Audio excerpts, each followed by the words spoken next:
판과 방망이 대신 펜을 든 기자들의 날카로운 시선, 유쾌한 입담으로 지역사회 이슈를 던진다. 시사토크 견제구입니다.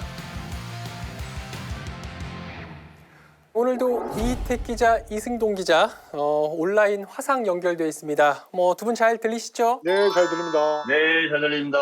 지난주에는 국회 세종의사당 설치 법안이 해당 상임위를 통과하면서 앞으로 진행될 과정과 또 그런 청사진에 대해서 그려봤는데 오늘은 그에 이어서 세종의사당 설치가 불러올 파급 효과 계속해서 이야기 나눠볼 예정입니다. 그만큼 세종의사당이 중요하다는 이야기겠죠. 이승동 기자, 당장 머릿속에 떠오르는 그런 파급 효과 어떤 것들이 있습니까? 수도권 인구가 이제 전체 인구의 50%를 돌파했고, 그리고 지방 소멸 위험 증가가 우려되고 있다라는 언론 보도도 많이 나왔고, 지금 국가균형발전 정책이 과거부터 좀 시급했잖아요.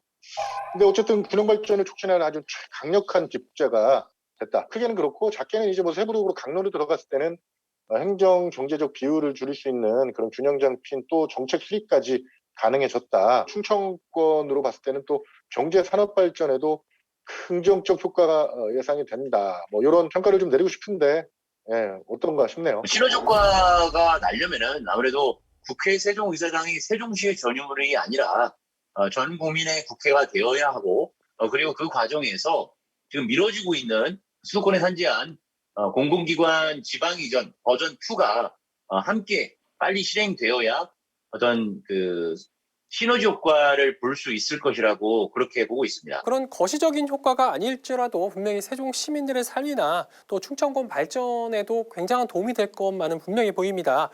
그래서 지금부터는 국회 세종의사당 건립이 불러올 그런 파급 효과 과연 무엇이 있을지에 대해서 본격적으로 이야기 나눠보도록 하겠습니다. 새마을호 이상급의 고속철이기 때문에 그 부분에도 활력이 붙을 수 있다라고 좀 보여지고요. 기타 외에 원래 먼저 추진하려고 했던 KTX 세종역 행정 수도로 가는 가장 큰 단초가 마련됐다. 그리고 가장 강력한 무기가 되고 있다. 국가 균형 발전을 이루자는 거였을 텐데 세종의사당 설치는 결국 이런 정책에 대해서 활용점정을 찍는. 먼저 지난 2019년 국회 사무처에서 진행됐던 국회문헌 설치 연구 용역 보고서를 토대로 좀 살펴보도록 하죠. 지난주에도 사실 언급은 됐었지만 국회 이전 규모는 비원규모, 그러니까 10개 상임위원회 또 예산결산특별위원회가 세종시로 옮기는 안으로 언급이 되고 있다. 두 분께서 이런 말씀을 해주셨는데 만약에 이제 비원 안으로 이제 간다라고 하면 어떤 이점이 있다고 보시는지 이택 기자께서 좀 보고서를 자세하게 좀 분석을 해주셨죠. 어땠습니까? 10개 상임위라고 하는 부분들 다시 정정하면 이제 과학기술정보통신부가 내려와 있고 여성가족부를 이전을 검토하고 있는 상황이기 때문에 10개라고 딱 고정화 픽스해서 볼 수는 없을 것 같고 러프하게 저는 10개에서 12개라고 표현을 하고 싶고 시청자분들께서 생각할 때 10개에서 12개의 의미가 뭐냐, 그거는 정부세종청사에 내려와 있는 정부 부처와 직접적인 연관성이 있는 국회의 상임위원회 개수라고 이렇게 이해하시면 될 것 같고요. 자, 그럼 이렇게 단적으로 한번 표현을 좀 해보고 싶습니다. 정부 세종청사에서 국과장님들, 고위공직자분들이 어떤 국정감사라든지 어떤 본회의가 열릴 때 서울로 오갈 때 또 실무 인력들이, 보좌 인력들이 또 따라 붙습니다. 자, 그러면 전체적으로 정부 세종청사에 내려와 있는 약 2만 명에 가까운 어떤 공직자들의 어떤 업무 효율과 정책 품질이 그 시간 때문에 저하될 수 있는 부분이 있습니다. 자, 그러면 2만 명이 움직이는 것이 나을 것인지, 아니면 국회에 있는 300명 국회의원과 그리고 보좌 인력, 소위 말해서 비원 안으로 가면 아무리 많이 잡아도 한 3,000명 정도가 될 수 있을 것 같은데요. 딱 수치만 놓고 보더라도 국회 세종의사당이 생기면 그 비효율이 사라질 수 있는 계기가 되고 국가의 싱크탱크라고 할 수 있는 정부 부처와 국책연구단지의 정책 품질도 분명히 상승될 수 있을 것이다. 이렇게 볼 수 있을 것 같고요. 이런 장점도 있지만 단점으로 얘기한다고 하면 아무래도 국회 본원이 있는 여의도의사당과 기능이 되게 분산돼서 이원화되기 때문에 그로 인한 일부의 비효율이 있을 수 있다. 하지만 국회 세종의사당이 생김으로써 나타나는 장점과 어떤 그런 부분들보다는 그런 단점을 상쇄할 수 있을 것이다. 이렇게 분석됐습니다. 세종의사당이 생기면 장점이 더 많다는 말씀이잖아요. 비율 문제가 어느 정도 만족할 만한 수준으로 해결될 수 있는 여지가 있고 세종의사당이 생겨야지만 국가 비율 그리고 재정 문제 이런 것들 다 해결할 수 있다는 말씀이시죠? 그렇죠. 그런데 그 해당 용역 보고서에 보면 또 부지에 대한 그런 장단점 분석까지도 돼 있더라고요. 모두 5곳의 입지 후보지 가운데서 그 당시에 저희가 이야기를 나눴던 B부지, 그러니까 뭐 전월산하고 뭐 인근 세종 수목원 바로 옆 부지까지 되겠는데, 여기에 들어선다라고 가정을 했을 때 또 지리적으로는 또 어떤 이점이 예상이 되고 있습니까? 이 부분은 이승동 기자께서 좀 얘기를 해주시죠. 행복도시의 정중앙이죠. 그리고 상징성이 좀 크죠. 국무총실하고 정부청사하고 한 1km 정도밖에 거리가 안 떨어져 있고, 그러면 공관도 있고 또 청와대 부지도 연결돼 있고, 뭐 그리고 수목원, 중앙공원, 호수공원과 인접해서 뭐 자연적 여건이 상당히 좋은 거죠. 이곳에 생기면 또 ITX 세종선에 설치될 수 있는 가능성도 좀 크다. 그래서 정부청사랑 연결되는 거잖아요. 내판역에서 또 박물관단지, 뭐 관광자원으로 또 이렇게 이어지는 부지라서 좀 관심이 많이 가고 좀 가장 적지다, 최적지다라는 평가가 좀 나오고 있죠. 부지를 가지고 지금 논하기에는 사실은 좀 이른 감은 있는데, 어쨌든 비부지가 기정사실, 후보지에서 유력지로 기정사실화하고 있는 과정에서는 또 미래 모습을 그려보지 않을 수는 없는데요. 사실 뭐 제가 개인적으로 바라봤을 때는 비부지가 과연 최적지일까에 대한 또 다른 관점에서 볼 수 있는 부분이 좀 있습니다. 왜냐면은 지금 그 국립세종 수목원이라든가 중앙공원이라든가 그쪽 중앙극장관이 휴식 관광 기능으로 지금 금강보행교와 함께 시너지 효과를 내려고 하는 과정이 있는데, 아시다시피 이제 세종시가 대중교통 중심 도시로 설계되어 있고 도로 폭이 그 편도 2차선 도로 정도로 지금 주변을 감싸고 있는데, 국립세종수목원이 그 작년에 개장을 했을 당시에 그 당시에도 도로가 마비되는 상황이 발생을 했거든요. 그랬을 때 과연 국회 세종의사당이 그 부지에 생겼을 때 교통대책이 충분하게 마련되지 않는다라고 하면 오히려 쉼터의 기능이 있는 중앙녹지 공간의 기능을 좀 퇴색할 수 있는 그런 여지가 있고요. 제가 이제 부정적 얘기를 하려고 하는 것은 아니고, 그래서 ABCD 2부지 중에서 B부지가 유력하지만 5개 부지 모두를 나머지 부지를 모두 배제한 채 B부지만 바라볼 부분은 아니다. 어차피 다 근처에 다 있는 부지들이기 때문에 그런 전반적인 부분들을 다 바라보면서 부지가 최종적으로 국회 규칙에 담겼으면 좋겠습니다. 도로를 넓히던 뭐 교량을 하나 뒀던 마련될 거예요. 국회 세종의사당이 설치가 된다면. 근데 이제 B부지가 조금 이제 괜찮다고 또 말할 수 있는 게, 국회에만 들어오는 것만 바라진 않잖아요.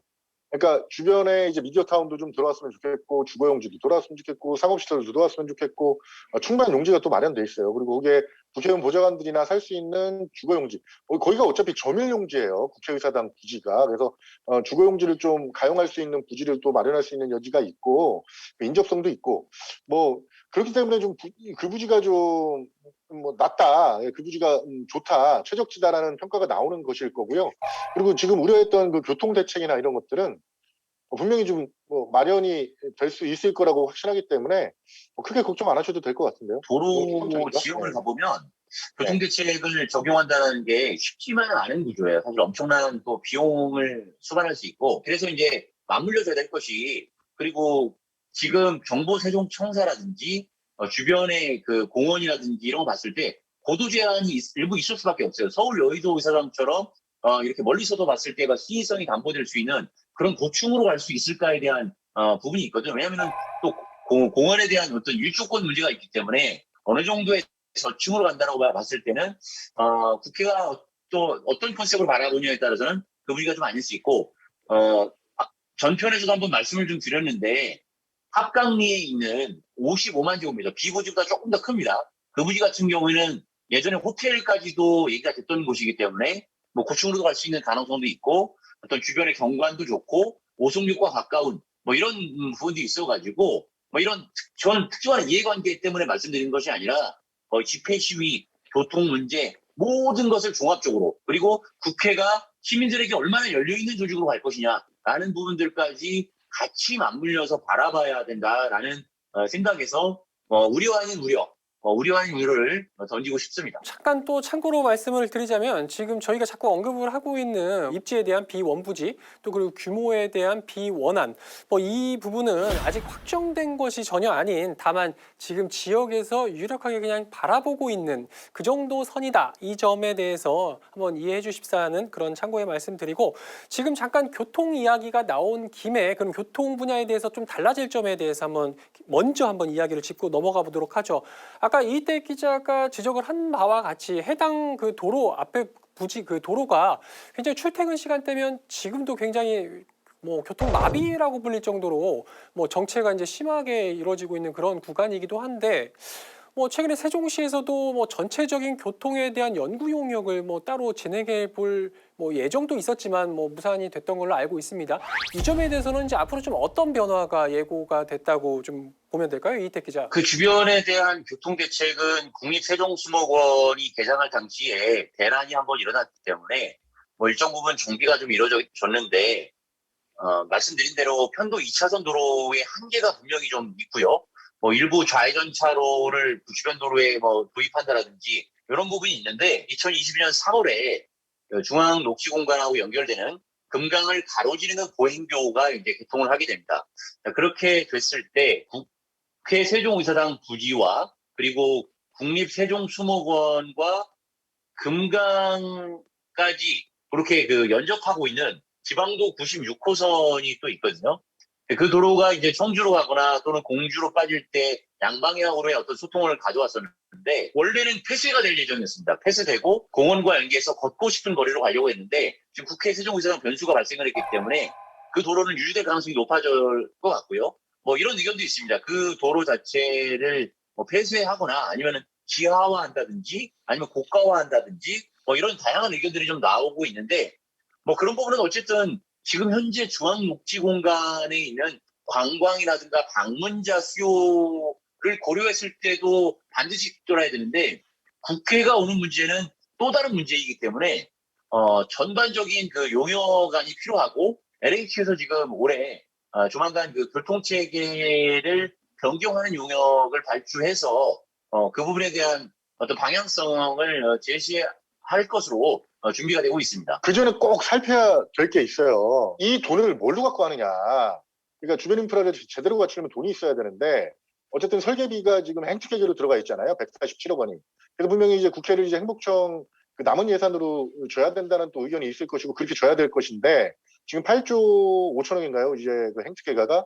근데 지금 한 6조 정도 사용했을 거예요. 그래서 나머지 갖다가 이제 사용을 하는데 일단 그게 몇 년도에 지금 2003년도인가요? 4년도인가 이제 책정이 된 거잖아요. 그래서 물가 상승률을 반영하고 그래서 다시 이제 그거를 파일을 키우는 작업이 좀 이루어져야 되지 않을까 하는 좀 생각이 들어요. 그래서 충분한 예산을 확보해서 주변 인프라를 살피고 그리고 세종시하고 협의를 해서 충분한 도로를 만들고 확대시키고 또 도시규모계획을 또 수립하고 그렇게 좀 이루어져야 되지 않을까 하는 거. 그거를 또 협의를 분명히 그 전에 사전에 또 봐야 되고 좀 전에 말씀하셨던 또 용역까지도 다시 한번 살펴봐야 하는 작업이 좀 이루어져야 되지 않느냐. 시간이 오래 걸리지 않는 범위 내에서 그걸 한번 좀 살펴봐야 되지 않을까 싶습니다. 아마 이승동 기자 이야기 같은 경우에는 2003년 이후에 굉장히 많은 시간이 지났기 때문에 아마 도로 인프라라든지 교통 인프라를 추가적으로 설치하는 거에 대한 이런 재정적인 부분, 국비 확보에 대한 부분, 이런 부분에 대한 좀 재정비가 필요하지 않겠느냐 이런 정도의 의미로 좀 받아들여지고 지금 교통 분야에 대한 이야기를 전체적으로 언급을 하고 있는데 교통 분야에서 또 하나 또 관심이 가는 대목 중에 하나는 최근에 또 제4차 국가철도망 계획이 발표가 된 바 있죠. 세종시에서는 대전에서 세종 그리고 또 청주공항까지를 잇는 도시광역철도가 이제 하나 선택이 되기도 했는데 여기에 당시 포함되지 못했었던 ITX 세종선이랄까 또 KTX 세종역 같은 경우에도 국회 세종의사당 설치에 따라서 탄력받게 될 수도 있다. 포함될 수도 있지 않을까 이런 기대감도 한편에서는 또 높아지고 있는 상황인 것 같습니다. 이승동 기자 어떻게 보세요? 지금 다 말씀하셨어요. 네. 당연하죠. ITX 세종선 같은 경우 어떻게 보세요? 정부 청사하고 연결되는 부분이잖아요. 그 중간에도 어떤 세종의사당이 거쳐가기 때문에 청사하고 또 1km 반경에 있기 때문에 세종선이 이제 가능성이 커진다. 이 말씀을 드리는데 속내를 들여다보면 국회의원들이 일단은 쉽게 이동을 해야 돼요. 그리고 보좌진들, 또 사무처 직원들, 그리고 민원인들 충분한 명분이 생겼어요. 그래서 당연하다고 봅니다. 예, 빨라질 수 있는 여지가 당연하다고 봅니다. 기분 좋은 상상을 해보면 좋을 것 같은데요. 국회 그 서울 여의도의사당의 전문을 받아보면 저희가 이제 그 지하철을 이용하게 될 경우에 국회의사당역에서 내리게 됩니다. 그러면 실질적으로 그 지금 교통대책을 얘기하고 있지만 편도 2차선 도로의 어떤 민원인들의 자가용을 통한 또는 버스를 통한 어떤 소통에는 한계가 분명히 있다고 보여지고요. 그렇게 되면 지금 반석에서 세종 그리고 조치원 그리고 청주공항 오송역으로 이어지는 이 그 직선화로 지금 얘기가 됐죠. 정부의 4차 국가철도망 계획에서 6월에 그렇게 반영되는데 그 직선 노선이 국회가 생기면 약간 또 안쪽으로 좀 이렇게 들어가거나 아니면 그것이 ITX 세종선으로 내판으로 연결될 수 있는 어떤 타당성을 확실하게 부여할 수 있을 것 같고요. 뭐 지금 상황만 놓고 봤을 때 비구지로 가면 거기에 여기 안 생긴다라고 하면 감당이 안 될 것 같습니다. 그래서 반드시 생길 것 같다라는 생각이 들고 그렇게 되면 서울과 세종의 국회가 이원화되고 있는 이런 상황에서 그 ITX 세종선이 세종과 서울을 좀 빠르게 오갈 수 있는 새마을호 이상급의 고속철이기 때문에 그 부분에도 활력이 붙을 수 있다라고 좀 보여지고요. 뭐 기타 외에 원래 먼저 추진하려고 했던 KTX 세종역 등란면 발산이 쪽이 후보지인데요. 그 부분은 좀 모르겠습니다. 그 부분은 국토부에서 지금 반려한 상황인데 국회가 KTX 세종역을 뭐 간이역 형태로라도 견인할 수 있을지에 대한 기대감은 많은데 그 부분은 좀 더 상황을 좀 지켜봐야 될 것 같다고 좀 그렇게 보여집니다. 일단은 국회의원들이 응원을 할 거예요. 본인들이 불편하시면. 그래서 KTX 세종역 같은 경우는 뭐 항상 우리가 방송에서 말씀드렸지만 일단 역사만 신설하면 되고 몇천억 정도만 들어가면 뭐 되는 거기 때문에 근데 가장 중요한 게 지역 갈등 그것만 해소하면 되잖아요. 그래서 국회의원들이 좀 어떤 목소리를 올리고 본인들께서 불편하시거나 이런 목소리를 올리고 그러시면 이제 분명히 이제 뭐 쉽게 생길 수 있는 거고요. 그리고 또 중요한 거는 또 반석에서 이어지는 도시철도 있죠. 광역철도 전철이죠. 쉽게 말하면 그것도 이제 속도가 붙는다. 그리고 선도 사업에도 또 포함이 된 걸로 알고 있거든요. 빨리 좀 추진할 사업으로 한 전국의 5개 사업 중에 하나로 들어간 걸로 알고 있거든요. 철도 사업 같은 게 티스푼 사업이잖아요. 하나하나씩 놓는데 오래 걸리잖아요. 10년도 걸릴 수 있고 30년도 걸릴 수 있고. 근데 세종의사당으로 하여금 정확하게 설치될 수 있는 또 파급력이 딱 생길 거고 그리고 또 빨리 설치될 수 있는 여지가 생길 거라고 저는 확신합니다. 광역철도 사업 중에서 반석에서 세종, 조치원, 청주공항까지 사업이 최근에 5대 사업으로 선정이 된 부분 되게 고무적인 거고요. 그렇게 되면 원래 그 광역철도의 완공 목표가 2029년에서 30년 전후였거든요. 그럼 국회 세종의사당이 2027년에 들어선다라고 가정했을 때, 수도권의 GTX가 지금 엄청난 빠른 속도로 이번에 또 국토부의 정부 예산으로 또 반영이 되면서 지금 가속도를 내고 있는데, 광역철도 역시도 2027년까지 못 당길이라는 보장은 없을 것 같고요.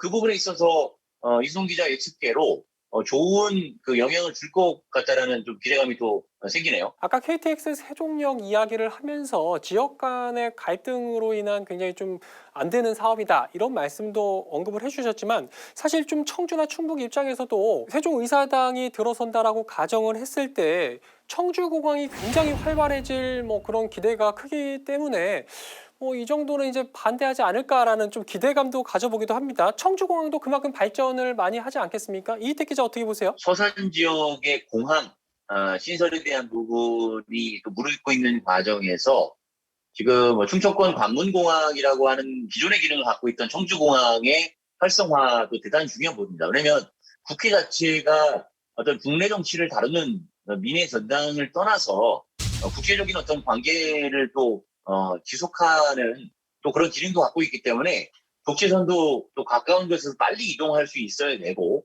그런 부분에서 봤을 때 광역철도가 연결이 되고 국회 세종의사당역이 신설이 되고 이런 부분들이 함께 맞물려서 간다라고 하면 청주공항이 어찌 보면 중부권 최대 공항으로서 김포공항, 인천공항까지 규모로 키울 수 있을지는 모르겠지만 지금보다는 분명히 나은 위상으로서 성장할 수 있는 그것이 결국 또 충청권 메가시티 발전과 같이 또 궤를 같이 한다라고 봤을 때 또 하나의 긍정적 순기능이다라고 볼 수 있을 것 같습니다. 세종의사당 설치가 불러올 그런 파급 효과 아마 어마어마하게 많을 것으로 압니다. 뭐 교통 분야에 대해서는 도로나 지금 철도에 대해서 뭐 짧게 언급을 했지만 뭐 전국적으로 이제 오가는 도시가 될 거기 때문에 뭐 대한민국의 중심적인 그런 역할을 할 수 있는 대중교통망 아마 마련이 돼야 되지 않을까 이런 생각을 좀 가져보면서 다음으로 좀 짚어볼 게 세종의사당이 건립될 예정지가 지금 현재로서는 S생활권이라고 이제 부르죠. 세종시 행복도시 이제 정중앙에 위치해 있는데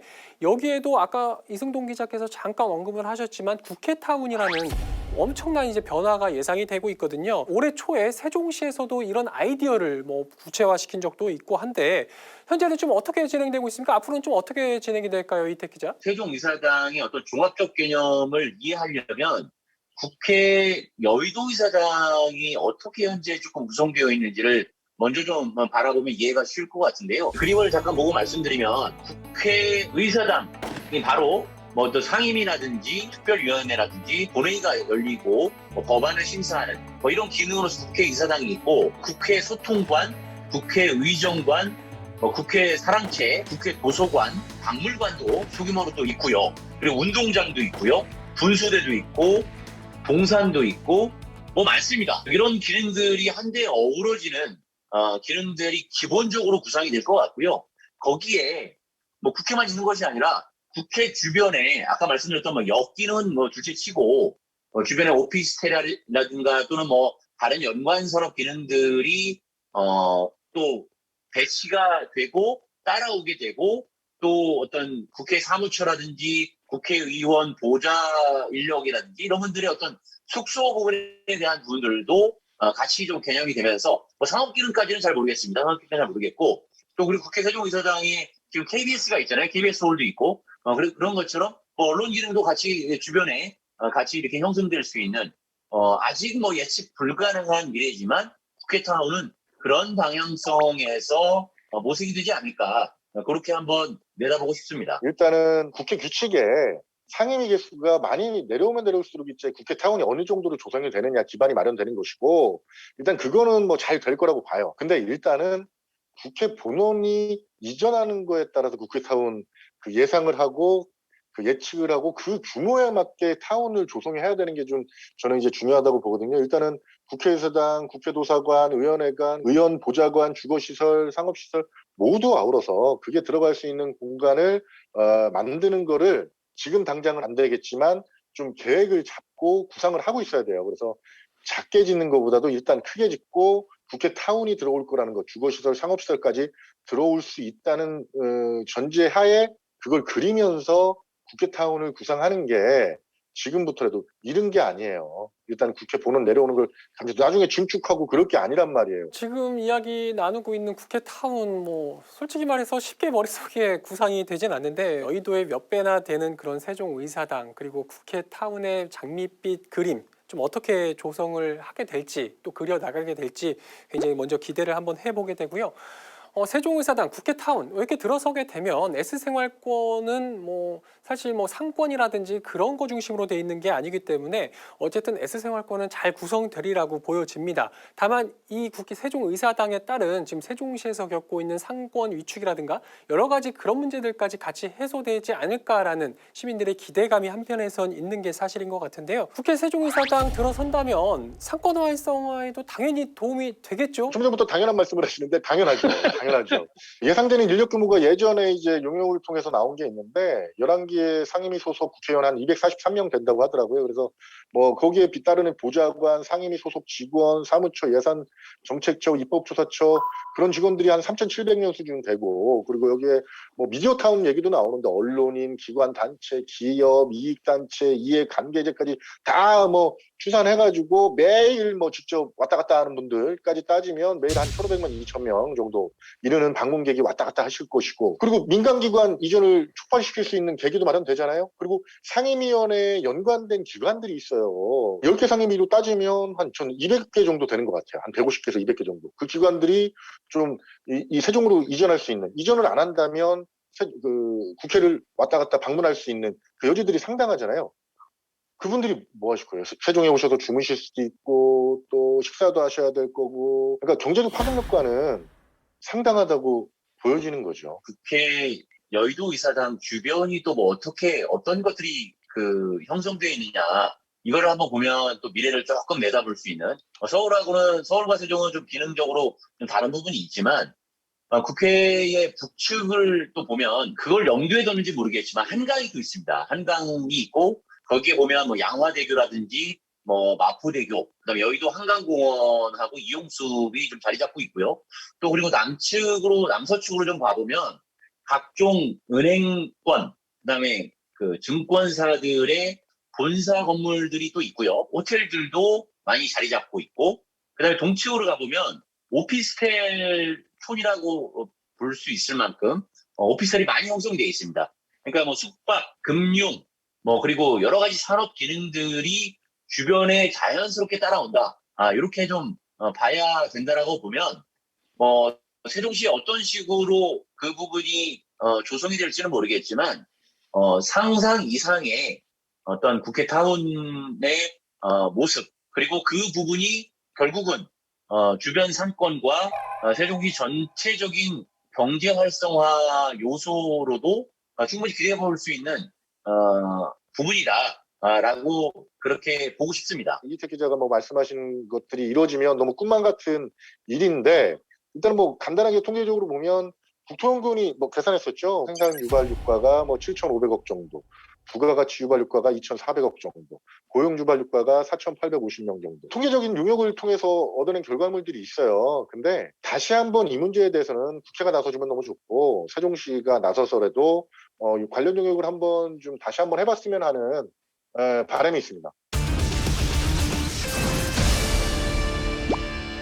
지금까지는 뭐 세종의사당이 불러올 파급 효과에 대해서 사실 세종시 위주로 살펴보고 있는데, 이제 조금만 더 한번 멀리 나가보도록 하죠. 먼저 최근에는 세종과 대전, 또 충남과 충북, 이른바 뭐 충청권 메가시티라고 부르기도 하죠. 메가시티 구성을 위해서 충청권이 굉장히 애쓰고 있는 모습이 보이고 있는데, 세종의사당 설치가 좀 더 가시화되고 확실해진다라고 하면 세종시를 중심으로 한 메가시티 구축 한층 더 탄력받게 되지 않겠습니까? 희택 기자 어떻게 보십니까? 지난해부터 메가시티 논의가 전국적으로 얘기가 되고 있는데요. 어쨌든 메가시티가 용어적으로 되게 거창해 보이는데 그 부분이 나온 배경부터 좀 봐야 되는데요. 수도권이 워낙 인구부터 산업, 모든 기능들을 블랙홀처럼 빨아들여서 초집중 초감일로 가다 보니까 대한민국이 잘못된 방향으로 가고 있다, 지방이 망하는 지름길로 가고 있다라고 하는 위기의식에 시작이 됐고요. 대전, 세종, 충남, 북의 충청권 메가시티, 그리고 부산, 울산, 경남의 메가시티, 그리고 대구와 경북, 그리고 광주와 전남의 행정을 통합하는 부산, 그리고 전북과 강원과 제주를 세 곳을 강소권 메가시티로 이렇게 분류하는 부분들이 결과적으로는 지방을 살리자라고 하는 데에 목표 의식이 있는 것이고요. 그 과정에서 국회 세종의사당 기능이 지방으로 내려옴으로 인해서 메가시티 전반적으로, 충청권뿐만 아니라 전국적인 메가시티가 같이 어떤 붐조성이 될 수 있는 매개체가 될 수 있을 것이다 라는 기대감이 지금 나오고 있는 상황입니다. 충청권에 국회의사당이 있는 거예요. 국회 세종의사당이. 그러니까 세종에 세종의사당이 있지만 충청권에 세종의사당이 있는 거예요. 그러니까 여의도가 세종이라면 충청권이 서울이라는 얘기예요. 그러니까 어쨌거나 충청권의 자부심이고요. 근데 요거를 요렇게 봐주시면 좋은데, 그러니까 메가시티가 될 수 있는 여지가 커지잖아요. 근데 이 국회 세종의사당이나 이 국회 세종의사당에서 파급력이 일어나는 일들로 해서 각자 욕심을 부릴 수가 있단 말이에요. 욕심이 부릴 일이 아닌데. 세종에 국회의사당이 있어서 뭐 대전도 잘 될 것이고 우리 메가시티가 다 잘 될 것인데, 메가시티를 이용해서 악용해서 좀 욕심을 부리는 거는 절대 안 된다. 그러니까 세종이 발전하면 충청권이 발전하는 거다. 충청권이 발전하면 대한민국이 발전하는 것이다. 요거를 좀 머릿속에 인지를 좀 하셨으면 좋겠습니다. 메가시티 구축 계획을 좀 자세히 들여다보면 여러 가지가 있겠지만, 저 개인적으로는 좀 관심이 가는 건 광역 교통 계획을 좀 제대로 짜서 뭐 이동하는데 서로 편리하게 할 수 있도록 하자 이런 내용도 일부 포함되어 있어서 전 관심을 갖고 있는데 뭐 충남 천안에 살고 있는 저, 또 충북 청주에 살고 있는 이승동 기자, 또 세종시에 살고 있는 이희택 기자, 우리 세 명이 좀 더 마음적으로나 또 거리적으로나 좀 더 가까워질 수 있는 계기가 되는 거 아니겠습니까? 그렇지 않을까요? 코로나나 정리하면 좋겠네요. 뭐 가깝죠. 예, 예. 사실 아무리 먼 지역으로 가더라도 수도권에는 사실 1시간 생활권이라고 볼 수 있고 조금 그 어떤 뭐 번화가 중심으로 이동한다라고 하면은 이제 30분에서 45분 뭐 이렇게 생활권이라고 볼 수 있는데 뭐 아무래도 이제 국회가 생기게 되면 도로부터 철도부터 항공까지 교통망이 아무래도 보완이 될 수밖에 없고 그러다 보면은 자연스럽게 충청권 자체의 이동도 편리해지고 또 내년부터 또 그 버스 같은 경우는 광역 요금 통합 체계가 이제 그 적용이 되잖아요. 그러니까 그런 부분을 봤을 때는 좀 더 빨라질 것 같고 뭐 굳이 세종, 대전, 뭐 청주, 천안에 산다라고 하는 부분들이 되게 벽으로 다가오지는 않을 것 같습니다. 그냥 옆 동네 사는 사람들 이렇게 느껴지지 않을까? 저도 그렇게 생각되네요. 세종의사당 건립에 따른 세종시의 발전 또 뭐 메가시티 구축까지 여러 가지 이야기를 나눴지만 역사적으로나 뭐 국가적으로 봤을 때 세종의사당이 갖고 있는 가장 큰 효과는 역시 지역 균형 발전 아니겠습니까? 뭐 세종시가 탄생하게 된 배경 역시도 이런 공공기관 이전을 통해서 국가 균형 발전을 이루자는 거였을 텐데 세종의사당 설치는 결국 이런 정책에 대해서 활용점정을 찍는 그런 결정체라고 볼 수 있지 않겠어요? 이승동 기자 어떻게 보세요? 행정수도로 가는 가장 큰 단초가 마련됐다. 그리고 가장 강력한 무기가 되고 있다. 그리고 가장 강력한 계기가 될 수 있다. 결과물이다. 이렇게 볼 수가 있어요. 그래서 뭐 나아가서는 일단은 제2집무실은 뭐 당연히 올 것이고요. 10년, 20년, 30년 뒤에는 청와대까지도 올 수 있는. 그리고 국회 본원 이전은 사실상 시기의 차이지 나중에 내려올 것이다라는 확신도 갖게 만드는 그런 계기예요. 그래서 지금 1급 집중형 체계에 대한 부작용이나 뭐 지방 소멸 우려 등 이런 것들을 좀 수도권 집중 현상에 따른 부작용들을 좀 해소할 수 있는 가장 강력한 계기가 마련됐다는 점에서요. 지역균형 발전 이제 긍정적 요소로 받아들이고 있습니다. 지난해 12월 9일 날 민주당 행정수도 완성 추진단 우원식 단장이 맡고 있었죠. 이제 그 활동을 종료하면서 발표했던 것이 바로 국회 완전 이전 로드맵이었거든요. 이제 그 국회 완전 이전 로드맵이라고 하는 것은 국회 세종의사당 설치를 전제로 해서 서울 여의도의사당을 어떤 기능으로 재편할 것인가에 대한 내용까지 포함하고 있었던 것이었거든요. 물론 이제 그러한 목표까지는 이루어지지 못했지만 완전 이전 로드맵의 1단계가 시작이 됐다. 이렇게 보면 될 것 같습니다. 그래서 완전 이전이라고 하는 그 궁극적인 목표는 결국 국가 균형 발전, 수도권 1급 체제를 허물어뜨리고 지방이 고루 잘 살 수 있는 대한민국이 미래로 나아갈 수 있는 하나의 중요한 계기다라고 이렇게 볼 수 있을 것 같습니다. 세종의사당 설치가 국가 균형 발전 또 수도권 과밀화 해소를 해소하는 중추적인 역할을 할 것이다라는 데는 뭐 두 분도 역시 이견은 없는 것 같습니다. 그런데 이제 저 개인적으로는 좀 세종의사당 설치가 정말 대단하다. 이렇게 좀 생각했던 계기가 뭐였냐면 일부 중앙 언론들을 좀 빗대서 이야기하자면 그동안 정부 세종청사가 아무리 내려왔어도 중앙 언론에서는 기자 한두 명, 뭐 혹은 뭐 사무실 설치, 뭐 이 정도 선에서 항상 그쳐왔는데 뭐 세종의사당 이야기가 나오자마자 뭐 본사 이전을 비롯해서 뭐 지사다, 뭐 굉장히 좀 큰 규모의 이런 이전이 논의가 되고 있는 상황이거든요. 이 점 어떻게 봐야 되겠습니까, 이택 기자는? 사실 국회 세종의사당 법안이 통과되기 전부터 이런 움직임이 나타나면서 세종의사당 법안이 통과 가능성이 높아졌구나라는 것을 실감을 다들 했었을 것입니다. 이제 다만 이제 중요한 거는 그 언론 기능들이 앞다퉈 내가 2월에 MBC가 먼저 양해각서를 체결했다고 해서 국회 세종의사당 부지에 들어올 수 있는 1순위가 부여되는 것은 아니거든요.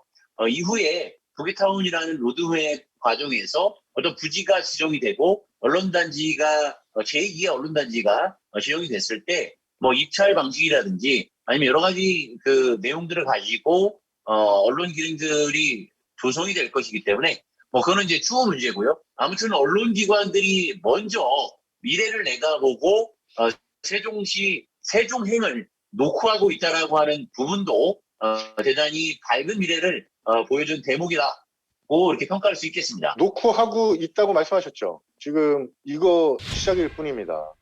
국회 세종의사당 본회의 처리되고요. 준공이 임박했을 경우에는 더 많은 언론사다. 그리고 또 외신 기자들도 있어요. 지금 국회 세종의사당이 설치가 됐을 경우는 외신 기자들도 또 본부를 차릴 수가 있어요.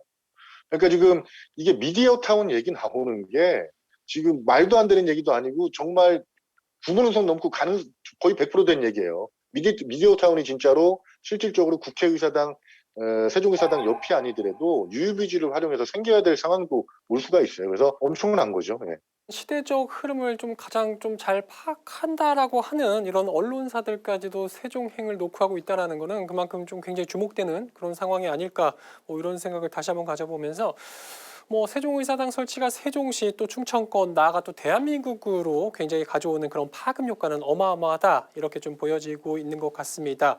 뭐 최근 들어서는 일부 대권 주자들 사이에서도 벌써 대통령 세종 집무실을 설치하겠다 이런 공약을 내놓고 있는 대권 주자들도 나오고 있는 상황이거든요. 사실 이번 정부에서도 원래 광화문 시대를 열겠다라고 해서 많은 국민들이 기대를 가졌었는데 이게 무산이 된 바가 있었죠. 그리고 나서 이제 세종 집무실 이야기가 나오고 있기 때문에 더 관심을 갖는 상황이 아닌가 싶은데 이 점에 대해서는 이승동 기자 좀 어떻게 보고 계십니까? 공간도 마련돼 있고요. 세종시 같은 경우에 뭐 행안부 쪽 입장에서는 좀 눈치를 지금 뭐 보고 있겠지만 국회 세종의사당 설치가 확정이 되고 본회의를 통과할 경우에는 순리대로 제2집무실이 설치될 수밖에 없어요. 그리고 대선 그 후보자들이 공약으로 많이 내고 있고요. 충청권 공약으로 해서.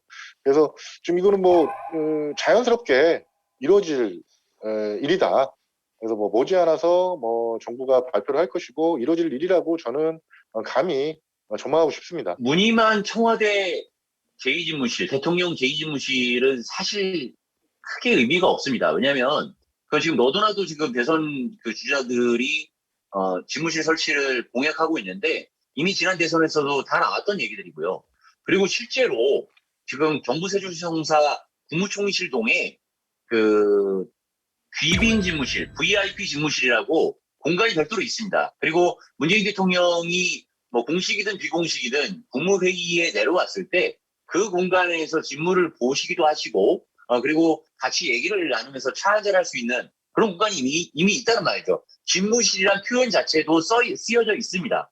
자, 그랬을 때 그 2022년에 정부 세종 신청사가 들어서는데 거기에 대통령 집무실이 충분히 또 배치될 수 있다는 얘기도 있었고요. 단순히 평소에는 텅 비어 있고 그냥 어쩌다가 1년에 한두 번 머물 수 있는 그런 집무실은 의미가 없다는 얘기고요.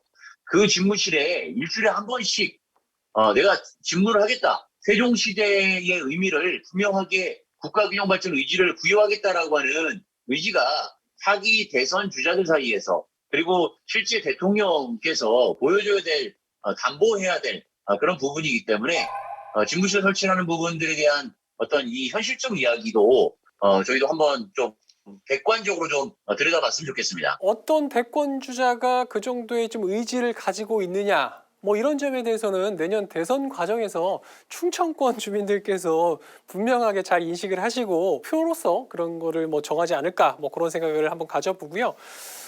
사실 뭐 노무현 정부 시절에 뭐 신행정수도 건설 위원 결정으로 좀 자초된 이후에 뭐 지금 신행정수도라는 뭐 그런 약간 좀 변모된 방식으로 지금 세종시가 이렇게 탄생이 돼 있지만 지금과 같은 분위기라면 분명히 개헌을 통해서 이제 실질적인 뭐 행정수도에서 실질적인을 뗀 정말 말 그대로 행정수도가 될 수 있는 그런 개헌이 과연 가능할 것이냐 이 점에 대해서 이제 마지막으로 관심이 모아지는 것 같거든요.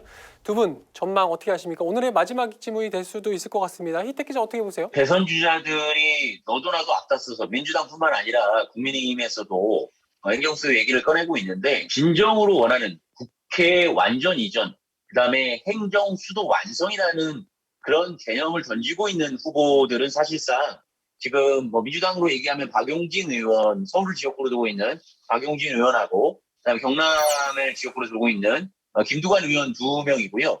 다른 후보들은 서울이라는 그 위원 판결을 조금 의식하는 모습이 좀 있고요.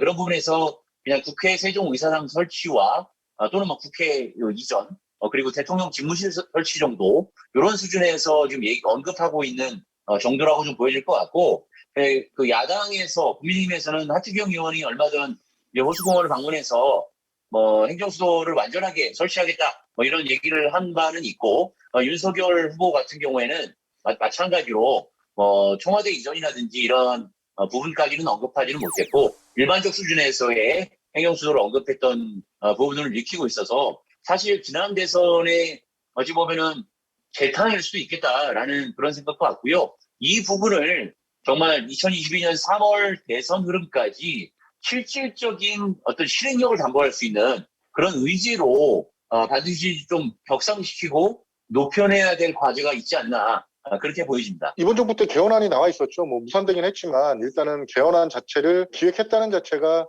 엄청난 일이에요. 근데 이제 그 개헌은 쉽지 않다고 보여집니다. 그러니까 보여지는 이유가 권력구조 개헌이라는 문제가 들어가 있기 때문에 세종시만을 위한 개헌은 아니란 말이에요. 세종시는 행정수도로 가는 개헌은 아주 작은 일부분일 뿐이에요. 그렇지만 대선 후보자들이 강력하게 공약을 하고 그 공약을 실행하려는 의지를 보였을 경우에는 그래도 좀 가능하지 않겠느냐 이런 얘기도 나왔죠. 그렇지만 쉽지 않다. 어려운 문제다.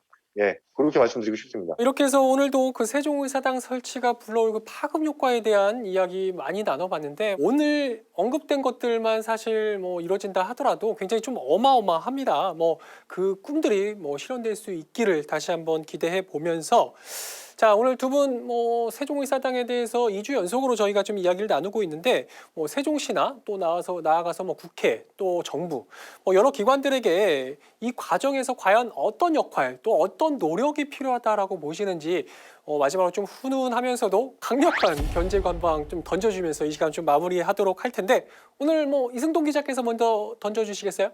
지난 전편하고 이번 편에서도 제가 계속 말씀드렸는데요. 국회 세종의사당을 정치적으로 악용하지 말았으면 좋겠고 그리고 뭐 이게 꼼수가 아니었으면 좋겠고 이게 통과됐을 경우에도 상임위 같은 경우가 적게 내려와서 생각지 못한 작은 건물을 지어줘서 나중에 또 본원 이전했을 때 증축 아니면 본원 이전까지도 숲으로 돌아갈 수 있는 그런 정치적으로 꼼수가 아니었으면 하는 바람에서 강력하게 뭐 기분이 언짢으실지 모르겠어요. 이 견제로 들으면 국회의원들에게 좀 한방 견제고 한방 날리려고 합니다. 이거 괜찮겠죠? 만약에 이게 허용이 안 됐을 경우에는 편집도 저희는 뭐 허락하실 테니까요.